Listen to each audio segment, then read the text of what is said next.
the archaeological evidence shows us that in the period from the 7th to the 3rd century BC, more powerful tribal unions arose in the Inner Asia. The Xiongnu in Ordos in central Mongolia, Donghu in eastern Mongolia and western Manchuria, and Yuezhi in Gansu and the lands between Dzungaria and Ordos. To the south, Tangut-Tibetan tribes led a nomadic way of life in the vicinity of Kokonor. The Central Asian nomadic world was increasingly becoming a military and political power. The use of slaves obtained through capture or purchase was already established. With the further spread of horse breeding and the development of bronze culture, the tribal elite grew in strength, while the rank-and-file members of the tribal community were more constrained. The development of property and social differentiation in society led to the disintegration of the clan structure, and with the beginning of the Iron Age, quite large nomadic tribal unions came into being. Relations between China and the nomads were in general not so peaceful. In 214 BC, the Qin court sent an army of 100,000 men against the Xiongnu, captured Ordos from them, and then the foothills of the Yinshan. Towards the close of the 3rd century BC, as a result of their rising prosperity from cattle breeding, the development of their iron industry and military skills, the 24 Xiongnu tribes increased considerably in strength, and from their tribal union the powerful Xiongnu Empire emerged. The dramatic event that led to the emergence of the nomadic Xiongnu state is also found in the literature, which is somewhat of a legendary in its expression. Towards the end of the 3rd century BC, a certain chief two-man by name, with the title of Chanyu, which meant the greatest or the best, headed the Xiongnu tribal union. According to legend, he had 2 sons from different wives. To secure the throne for his favorite younger son, he handed over his elder son Modu as a hostage to the Yuezhi. Two-man then attacked the Yuezhi hoping that they would kill their hostage, but Modu managed to steal a horse and returned home. His father, to show the appreciation of his bravery, put 10,000 families under his control.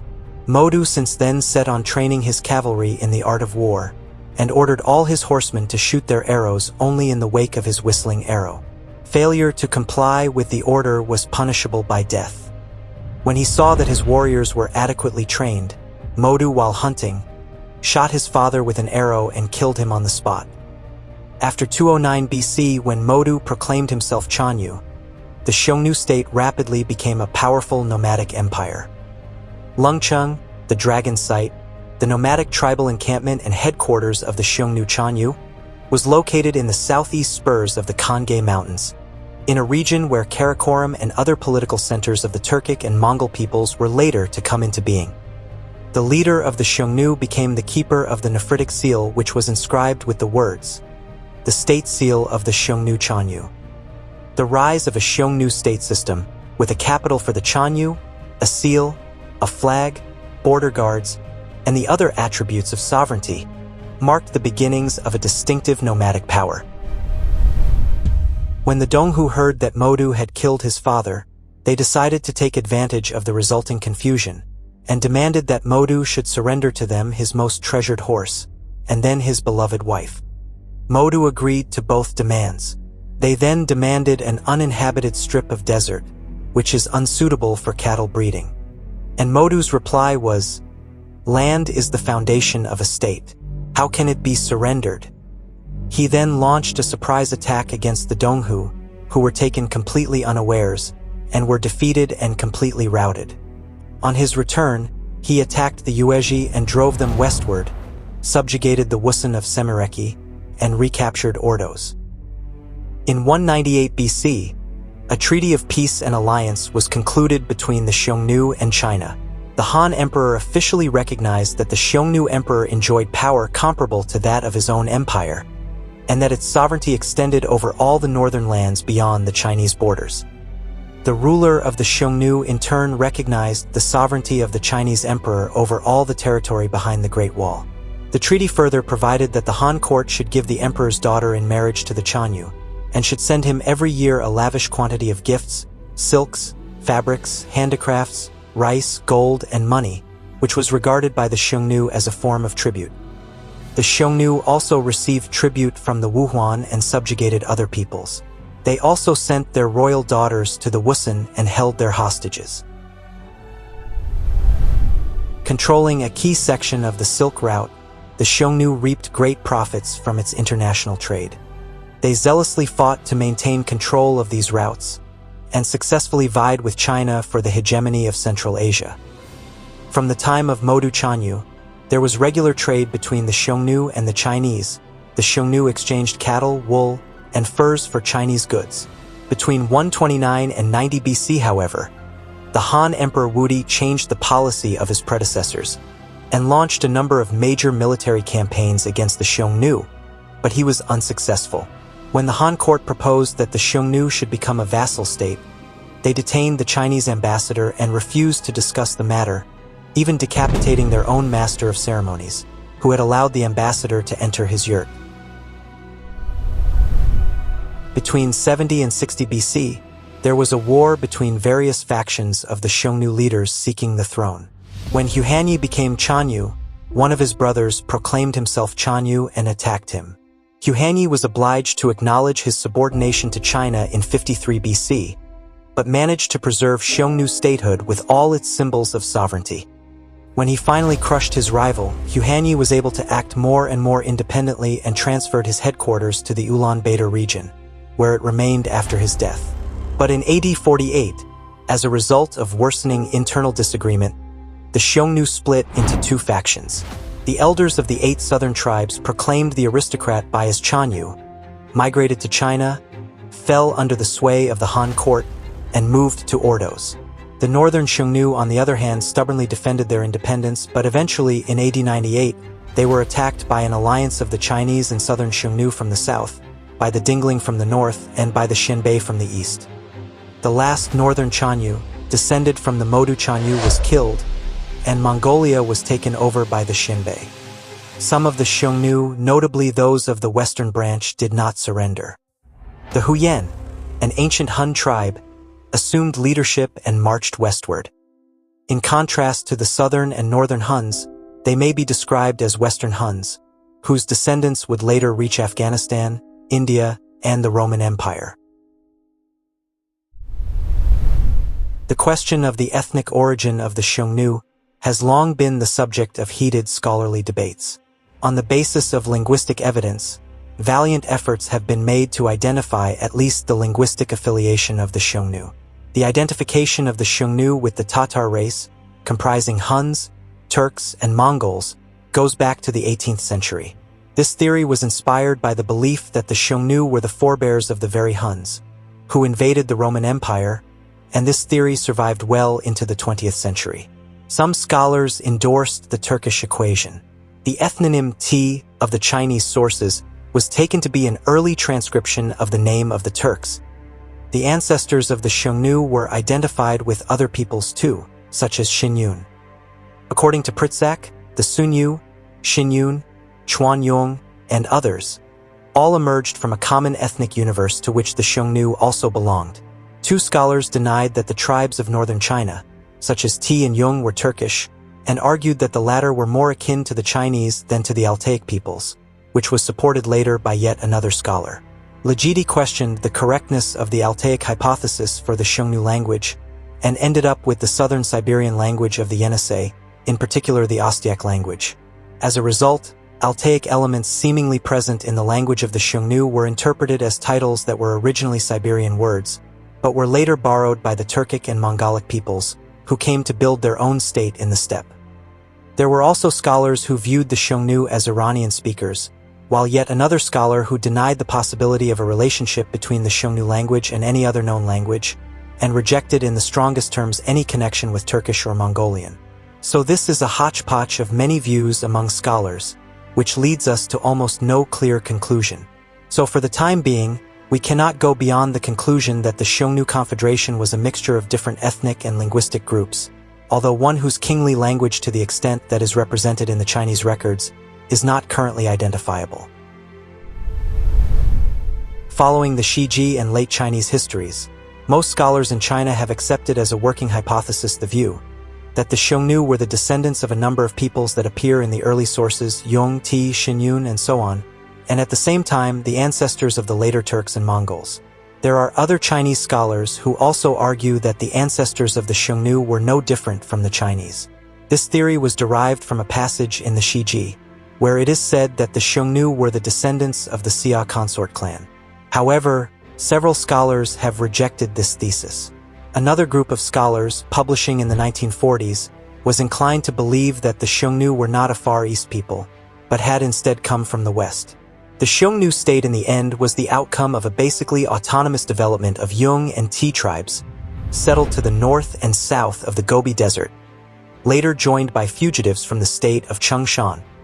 Other Yung and Ti, who had previously settled in the Yellow River Plain, were subsequently absorbed by the Chinese states. The Xiongnu are therefore conceived of as a mixed group that incorporated all peoples that had previously been active north and south of Gobi.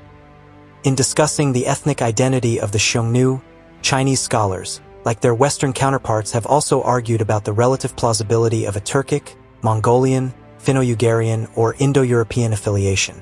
The majority opinion is that they were of Mongol stock, but this point remains controversial.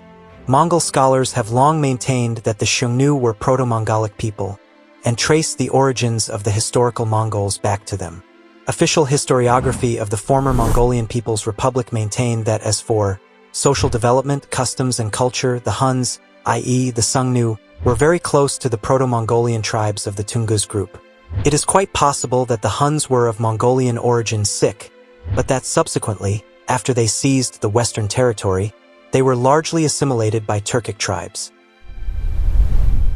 The main sources for the study of the Xiongnu are their graves and settlements, but due to their nomadic way of life, they have a few settlements. Many of them are found in Mongolia, southern Siberia, and Ordos. There are 4 major Xiongnu burial sites, 2 in central Mongolia, and 2 in the south beyond Lake Baikal. The largest, the Kunuigol, located in a remote area of the Kangay Mountains, has over 300 burials. In the mountains of Noinula, 212 burial grounds have been recorded, 214 graves at Sudzinsk beyond the Baikal, and in Selenga district beyond Lake Baikal some 260 burials. Many speculate that these 4 large burial grounds belong to the 4 noble clans of the Xiongnu. Modu and other early Chanyu are buried in the Kunuigol burial ground, which contains some of the most significant Xiongnu tombs, while Huhanyi and his descendants were buried in Noinula. From the finds in the Noinula, scholars have concluded that the permanent dwellings of the Xiongnu were equipped with plank beds, and their mobile dwellings were furnished with low tables on short legs. The height of these tables indicates that people sat around them on the floor, which was covered with heavy felt.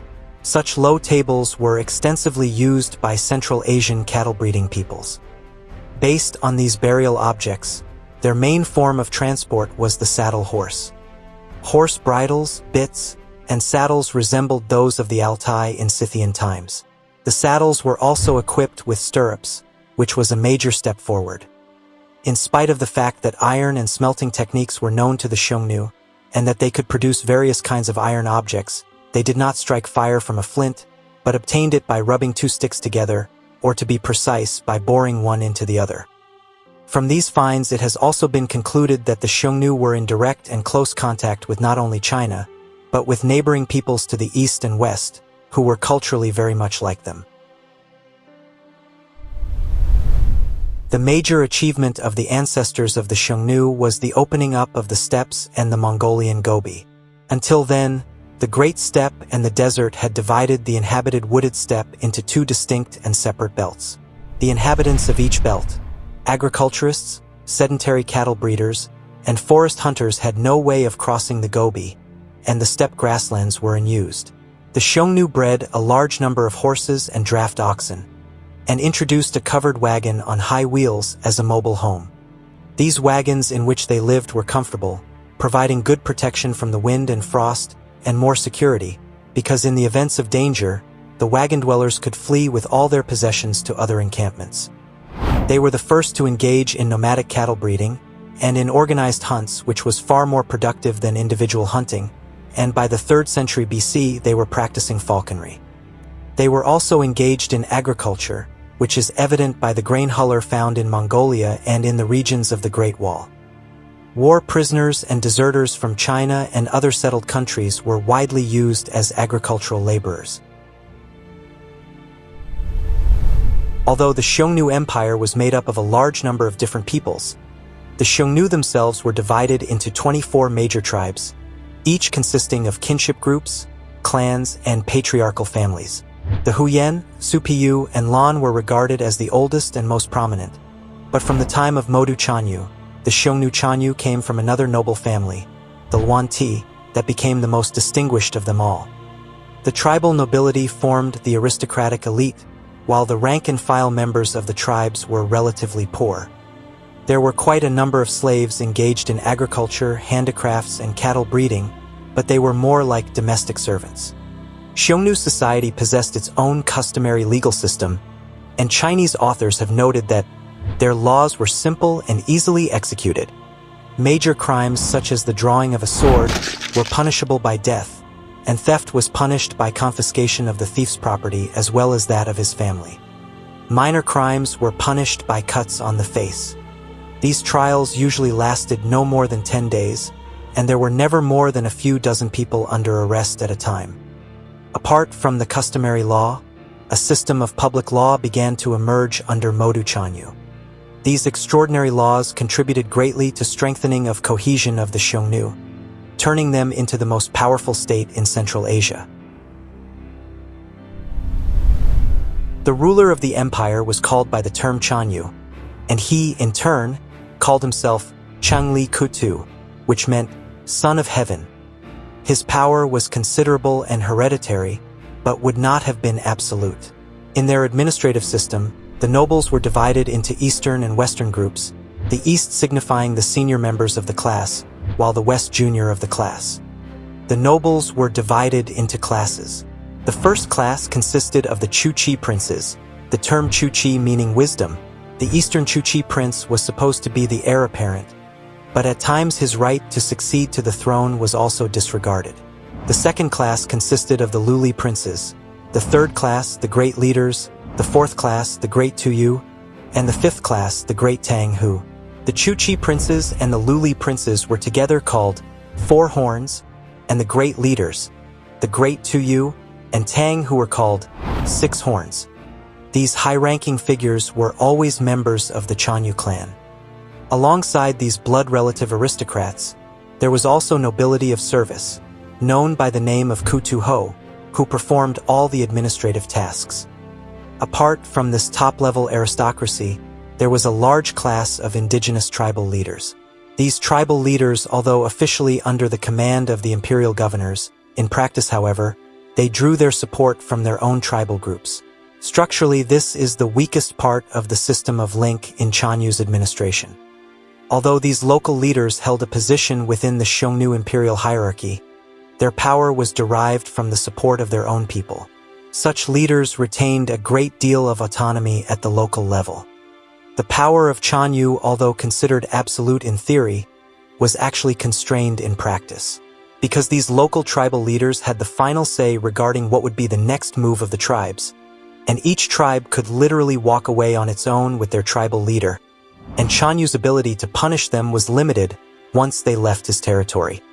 3 options were open to a dissatisfied tribal leader: to secede by moving west, to defect to China in the south, or to rebel. None of these strategies were without cost, and were only employed when a tribal leader was under severe pressure. Movement out of the Chanyu's control was the preferred strategy used by nomads seeking to escape imperial rule. Rebellions were relatively rare. It is to be noted that the first major rebellion within the empire was directed at a Chanyu, who attempted to restructure the Xiongnu Empire by creating a more centralized government. The Xiongnu Empire remained in control of the steppe for a longer period of time than any other nomadic group, because their political system was flexible. And in a sense, their weakest link in administration was a strong reason for such a confederacy. A steppe empire that was thoroughly autocratic or centralized was inherently brittle, because local leaders had only the choice of absolute obedience or rebellion. At the first sign of weakness, they would rebel. On the other hand, If relations between the tribes were completely voluntary, then each leader would try to act for himself in all areas and refuse to take orders he did not like. The Xiongnu Empire plotted a course between these two extremes. Tribal leaders had the autonomy to run their own local affairs, but they were obliged to accept imperial order in foreign and intertribal affairs. And in addition to the strong military sanctions, these tribal leaders had the benefit of substantial material benefit if they cooperated. When Modu Chanyu reorganized the Xiongnu army, he replaced its heavily armed horsemen with light cavalry, armed with long composite bows, creating a military force with much greater maneuverability. He reorganized his army, subjected it to strict discipline, and introduced major improvements in military strategy and tactics. These developments in military science and weaponry were of great importance both for China and other countries. The composite bow and the stirrup saddle were widely adopted throughout the Eurasian steppe, Parthia, and Syria, and the descendants of the Xiongnu with their traditional bows later became one of the most dangerous adversaries of the Roman legionaries in Pannonia. The emergence of its powerful empire had a great influence on the Xiongnu's material and spiritual life. Although it could not radically change their nomadic ways, it led to the establishment of an entirely new central headquarters for their Chanyu in Kangye Mountain. Settlements then began to appear in the steppe, and fortified places for the agricultural and crafts communities were also made. But the Chanyu did not alter their way of life. They continued to receive ambassadors in their yurts. The overwhelming majority of the Xiongnu, especially the rank members, continued to live in yurts. Hunting and archery played a major role in their daily life and existence, and this is what is written in Shiji, a monumental history of China. As soon as a boy is able to ride a ram, he shoots birds and small game with bow, and when he gets to be a little older, he shoots foxes and hares. And so this shows that they actively encouraged their children to learn hunting from an early age. The Xiongnu women were not only remarkable horse riders but had bows and arrows, and assisted their husbands in defending children and old people from enemy attack. The participation of women in defense and the training of children to handle the bow and arrow were evidently dictated by the necessities of life. Only in this way could the nomadic Xiongnu defend their independence and way of life. The Xiongnu practiced exogamy. That is, it was required by the custom that one must take a wife from other clans. But Chanyu could only take wives from a limited number of noble clans. They also practiced polygamy, and levirate marriage was customary. That is, on the death of a father or elder brother, a wife was transferred to a surviving son or younger brother, provided that she was not that man's mother. The Chanyu court also complied with this practice. Shiji states that on the death of the Xiongnu emperor, his close relatives and concubines were buried with him, but there is no evidence of such practices on archaeological excavations. If ever such practices existed among the Xiongnu, the actual burial of people had long been replaced by symbolic actions.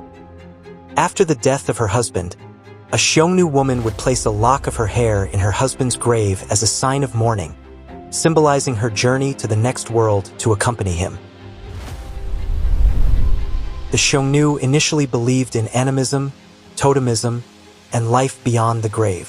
From the time of Modu Chanyu, shamanism became the state religion. The chief shaman was chosen from the sorcerers and served the Chanyu, his clan, and relatives. The Xiongnu worshipped the sun, the moon, and other heavenly bodies, and made sacrificial offerings to the heavens, the earth, spirits, and their ancestors. The Shiji says, at daybreak the Chanyu sets out from camp to worship the rising sun, at nightfall to worship the moon. The Xiongnu nobles gathered at the Chanyu's headquarters in the 5th lunar month, and made sacrificial offerings to their ancestors, the heavens, the earth, and the spirits. 3 times a year, they congregated at the shrine of the moon where, on the day of the dog of the 1st, 5th, and 9th months, they offered sacrifices to the heavenly spirit. The Xiongnu used a duodecimal animal cycle, in which the days of the dog and snake were regarded as favorable for worship. Like the Mongols, they used a ram's shoulder bone to predict the future, placing the bone in a fire and reading the future from the lines which appeared on it. The Chinese sources say that the Xiongnu did not have an ideographic form of writing as the Chinese did, but in the 2nd century BC, a renegade Chinese dignitary by the name of Yu, taught the Chanyu how to write official letters to the Chinese court on a wooden tablet 31 centimeters long, and to use a seal and large-sized folder. But the same sources indicate that when Xiongnu noted down something or transmitted a message, they made cuts on a piece of wood, and they also mentioned a Hu script. At Noinula and other Han burial sites, over 20 carved characters were discovered among other objects. Most of these characters are either identical or very similar to letters of the Orkhon-Yenisei script of the Turks of the early Middle Ages, that occurs now and again in the Eurasian steppes. Myths, legends, and other forms of oral literature occupied an important place in Xiongnu's spiritual life. Tradition has it that in front of the headquarters of the Chanyu, there was an artificial pool, the dwelling place of a dragon, who had fallen from heaven and become an object of worship. While the sources portray the Xiongnu as a nation of fierce warriors, they were actually fun-loving people. They would gather before the headquarters of Chanyu and the temple of their ancestors to organize amusements like horse jumping, camel races, and other festivities. They would sing slow songs, a custom that later became widespread among the Mongolians. The sounds of flutes, drums, and string instruments were heard throughout the steppes. I hope you've enjoyed the video. This is it for today, and thanks for watching.